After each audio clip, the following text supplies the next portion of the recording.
Hello, నేను miss రావు. John Benny లింగం YSR Congress party Christian cell విభాగం అధ్యక్షుడు. ఆయన పోలీసు ఎదుట ఎట్టకేలకు హాజరయ్యారు. సోమవారం రోజు పోలీసు ఎదుట హాజరయ్యారు, మంగళవారం రోజు కూడా హాజరయ్యారు.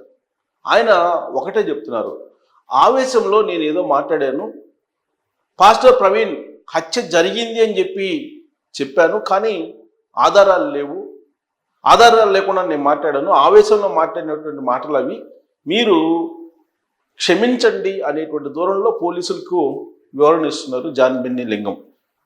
ఇదే జాన్ బెన్నీ లింగం ఏమన్నారు తెలుసా? బైబిల్ని ఒక్క 10 నిమిషాలు పక్కన పెడితే ఊచకోత, హిందువుల్ని ఊచకోత కోస్తామని చెప్పి మాట్లాడారు. అంతేకాదు, క్రైస్తవులు మంచోళం కాదు, మూర్ఖులం, మా జోలికి వస్తే ఊచకోత కోస్తామని చెప్పి హెచ్చరించాడు ఈయన. పాస్టర్ ప్రవీణ్ మరణంలో మత విద్వేషాలు రెచ్చగొట్టేటువంటి ప్రయత్నం జాన్ బెన్నీ లింగం చేశారు. పాస్టర్ ప్రవీణ్ని హత్యే అని చెప్పేసి 100కు 100% అని చెప్పి ఆయన సవాల్ చేశాడు, ఛాలెంజ్ చేశాడు. అది ముస్లింలు హిందువులు చేశారు అనేటువంటి కోణంలో దాన్ని రకరకాల డైవర్ట్ చేసేటువంటి ప్రయత్నం చేశారు. మరి ఆయన ప్రయత్నం ఎందుకు చేశారు? ఆయన్ని మనం పాస్టర్ జాన్ బెన్నీ లింగం లాగా చూద్దామా? వైఎస్ఆర్ కాంగ్రెస్ పార్టీ క్రిస్టియన్ విభాగం అధ్యక్షుడిగా చూద్దామా? ఈ 2 కోణాల్లో రాజకీయ కోణం నుంచి చూస్తే జాన్ బెన్నీ లింగాన్ని వైఎస్ఆర్ కాంగ్రెస్ పార్టీ పాస్టర్ ప్రవీణ్ విషయంలో మత విద్వేషాలను రెచ్చగొట్టడానికి ప్రయత్నం చేసింది అని చెప్పి పోలీసులు భావిస్తుంది విచారణలో. ఆయన వ్యక్తిగతంగా చేసినటువంటి కామెంట్సా అని అంటే కాదు.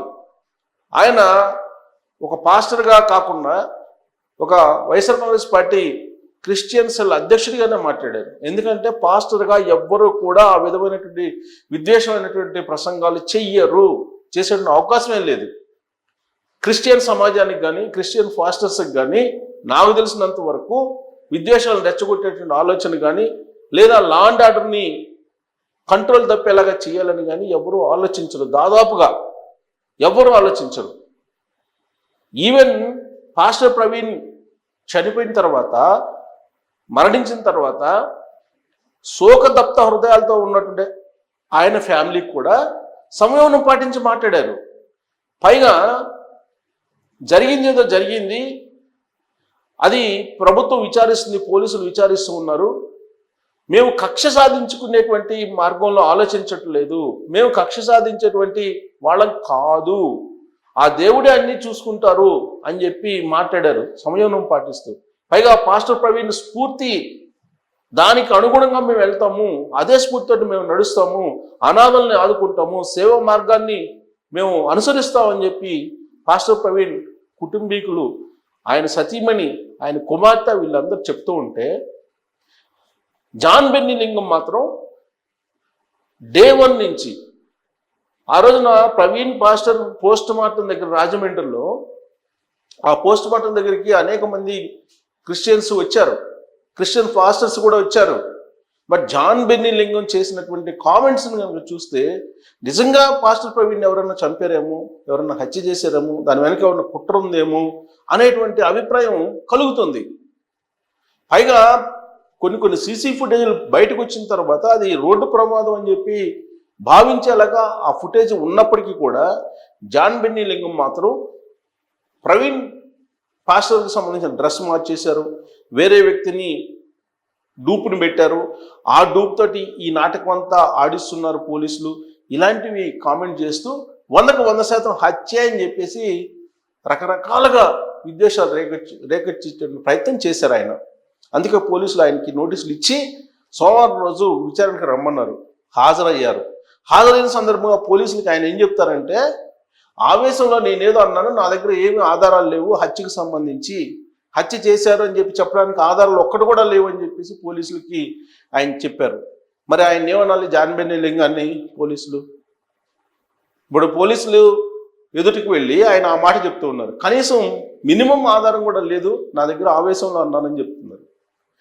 సో ఇలాంటిది ఇప్పుడు వైఎస్ఆర్ కాంగ్రెస్ పార్టీ క్రిస్టియన్ విభాగం అధ్యక్షుడు కదా ఆయన, ఇలాంటి సిచ్యువేషనే తెలుగుదేశం పార్టీ కేంద్ర కార్యాలయం మీద జరిగినటువంటి దాడి సందర్భంగా కూడా జరిగింది.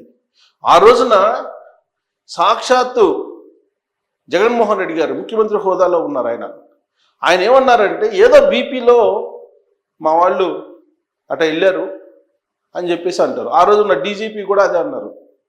ఆ రోజున డీజీపీ కూడా ఏదో ఆవేశంలో అలా జరిగిపోయింది, మా వాళ్ళకి బీపీ రేగలకి అలా జరిగిందని చెప్పేసి అప్పట్లో వ్యాఖ్యానించారు. అది గుర్తొస్తుంది నాకు. ఈయన ఆవేశంలో నేను ఏదో మాట్లాడాను, హత్యకు సంబంధించిన ఆధారాలు ఒక్కటి కూడా నా దగ్గర లేవని చెప్పి పోలీసుల దగ్గర చెప్పారు జాన్ బెన్నీ లింగం. మరి ఆయన ఏమీ లేకుండానే హత్య హత్య హత్య అని చెప్పేసి గొంతు చించుకొని మాట్లాడాడు ఆయన. మరి ఏ ఉద్దేశంతో మాట్లాడారు, ఎవరు మాట్లాడమంటే మాట్లాడారు, దీని వెనక అసలు ఏముంది అనేది ఇప్పుడు పోలీసులు తేల్చాలి. జాన్ బెన్నీ లింగం సంబంధించినటువంటి కుట్ర ఏంటి, ఆయన ఉద్దేశం ఏంటి అనేది. ఆయన ఏమంటారు, ఇప్పుడు నాకు మత ఉద్దేశాలు రెచ్చగొట్టేటువంటి ఉద్దేశం లేదు, నేనేదో క్యాజువల్గా అక్కడ అంత్యక్రియలకు వెళ్ళినప్పుడు భావోద్వేగాలతో కూడినటువంటి స్పందనలతోటి నేను ఆ విధంగా జనాన్ని చూసి నేను రెచ్చిపోయి మాట్లాడాను అని చెప్తున్నారు పోలీసులకి. జనాన్ని చూస్తే అది రెచ్చిపోయి మాట్లాడారంట ఆ విధంగా పోలీసులు చెప్తున్నాడు ఆయన. సేమ్ ఇంచుమించుగా ఇదే వాయిస్ని అజయ్ పాస్టర్ ఆయన కూడా ఉపయోగించారు. ఆయన ఆల్రెడీ ఇప్పుడు రిమాండ్లో ఉన్నారు, జైల్లో ఉన్నారు. ఇప్పుడు ఆయన్ని హత్య చేయడానికి ఎవరో ప్రయత్నిస్తున్నారని చెప్పి ఇంకొక కొత్త ప్రచారం మొదలుపెట్టారు సోషల్ మీడియా వేదికగా. ఆయనేమో జైల్లో ఉన్నారు.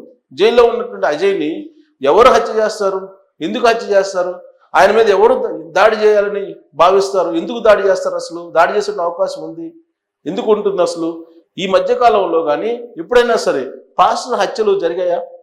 వాళ్ళకు ఆధిపత్య పోరు, ఆస్తులకు సంబంధించిన వివాదాలు ఇవే ఎక్కువగా జరిగినటువంటి సంఘటనలు ఉన్నాయి. కానీ వ్యక్తిగతమైనటువంటి కక్షలు, వ్యక్తిగతమైనటువంటి విభేదాలు, వ్యక్తిగతమైన ఆధిపత్య పోరు వీటిల్లో జరిగినటువంటి సంఘటనలు ఉన్నాయి. కానీ హిందువులు పాస్టర్లను కొట్టడం, పాస్టర్లను హత్య చేయడం, లేదా పాస్టర్లు హిందువులను హత్య చేయడం ఇవేమన్నా ఉన్నాయా? లేవు కదా. మరి లేనటువంటి ఉన్నట్టు క్రియేట్ చేస్తూ ఇప్పుడు అజయ్ ఏమంటాడంటే తనను కూడా చంపేసే అవకాశం ఉంది, ప్రవీణ్ పాస్టర్ని హత్య చేసినట్టు తనను కూడా హత్య చేసే అవకాశం ఉంది అనేటువంటి మాటలు ఈ అజయ్ మాట్లాడతారు.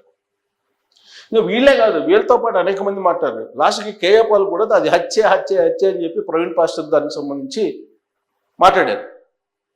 మరి ఏ ఉద్దేశంతో మాట్లాడినట్టు, ఏం చేయాలనుకున్నారు రాష్ట్రాన్ని, ఆంధ్రప్రదేశ్లో లా అండ్ ఆర్డర్ సిచ్యువేషన్ని కంట్రోల్ లేకుండా చేయాలనుకున్నారా, లేదా చంద్రబాబు నాయుడు గారి ప్రభుత్వాన్ని బదనాం చేయాలనుకున్నారా, లేదా వైఎస్ఆర్ కాంగ్రెస్ పార్టీకి మేలు చేయాలనే ఉద్దేశంతో జాన్ బెన్నీ లింగాన్ని ముందు పెట్టి గేమ్ ఆడారా, ఎవరు ఆడారు, ఎందుకు ఆడారు, ఇవన్నీ కూడా తేల్చాల్సిన అవసరం ఉంది పోలీసులకు కూడా. పోలీసులు ఏదో సాదాసీదాగా అజయ్ మీద కేసు పెట్టేసి రిమాండ్కి పంపించేశారు. అసలు ఆయన చేసినటువంటి వ్యాఖ్యల వెనుక ఏముంది అనేది ముందు తేల్చాలి.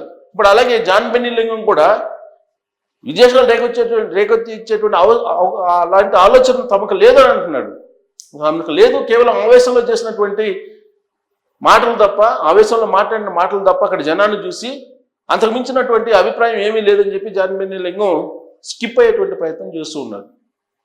మరి పోలీసులు పూర్తి స్థాయిలో విచారిస్తే దీని వెనక ఉన్నటువంటి కుట్ర ఏంటి, అసలు ఏం చేయాలనుకుంటున్నారు అనేది బయటపడేటువంటి అవకాశం ఉంది. లేదంటే వీళ్ళు రేపు రాబోయేటువంటి రోజుల్లో సమాజంలో ఏదైనా చేయగలరు, ఏ విధమైనటువంటి భావోద్వేగాలు రెచ్చగొట్టేదానికి కూడా వాళ్ళు సిద్ధపడతారు అనేది వాళ్ళ వాయిస్ నుంచి వినిపిస్తుంది. వాళ్ళు ప్రవీణ్ పాస్టర్ వాళ్ళ ఇంట్లో ఉండేటువంటి వాళ్ళు సంయమనంగా ఉంటే వాళ్ళ మనోభావాల్ని కాదని వాళ్ళకు వ్యతిరేకంగా వీళ్ళు లీడ్ తీసుకొని ప్రవీణ్ పాస్టర్కు సంబంధించినటువంటి మరణాన్ని మతానికి సంబంధించినటువంటి అంశంగా ముడిపెట్టేటువంటి ప్రయత్నం చేశారు. మరి ఇది మత ఉద్దేశాలు రెచ్చగొట్టేటువంటి ప్రయత్నం కాదా? ఆవేశంలో చేసినటువంటి సంఘటన, ఆవేశంలో చేసినటువంటి వాక్యాల కింద తీసుకోవాలా? బీపీ పెరిగితే వైఎస్ఆర్ కాంగ్రెస్ పార్టీ వాళ్ళు ఏదైనా మాట్లాడతారా? ఈయన వైఎస్ఆర్ కాంగ్రెస్ పార్టీ ఆయన, మరి ఆయనేమో ఆవేశంలో మాట్లాడారని చెప్తున్నారు. గతంలో ఇలాంటి వ్యాఖ్యలు చేస్తారు, బీపీ పెరిగితే ఏదైనా చేస్తారు, రాళ్ళు వేస్తారు, లేదంటే ఇళ్ళ మీద దాడి చేస్తారు, పార్టీ ఆఫీసులని ధ్వంసం చేస్తారు, ఇలాంటివన్నీ కూడా విన్నాం మనం. మరి అలా తరహాలో మాట్లాడారు జాన్ బెన్నీ లింగం అంటే కుట్ర ఎక్కడ ఉంది అనేది ఇప్పుడు పోలీసులు తేల్చాల్సినటువంటి అవసరం ఉంది. మరి అజయ్ బాబు లాగానే జాన్ బెన్నీ లింగాన్ని కూడా కేసు పెట్టి జైలుకు పంపిస్తారా, లేదంటే కుట్ర కోణాన్ని బయటికి తీస్తారా పోలీసులు?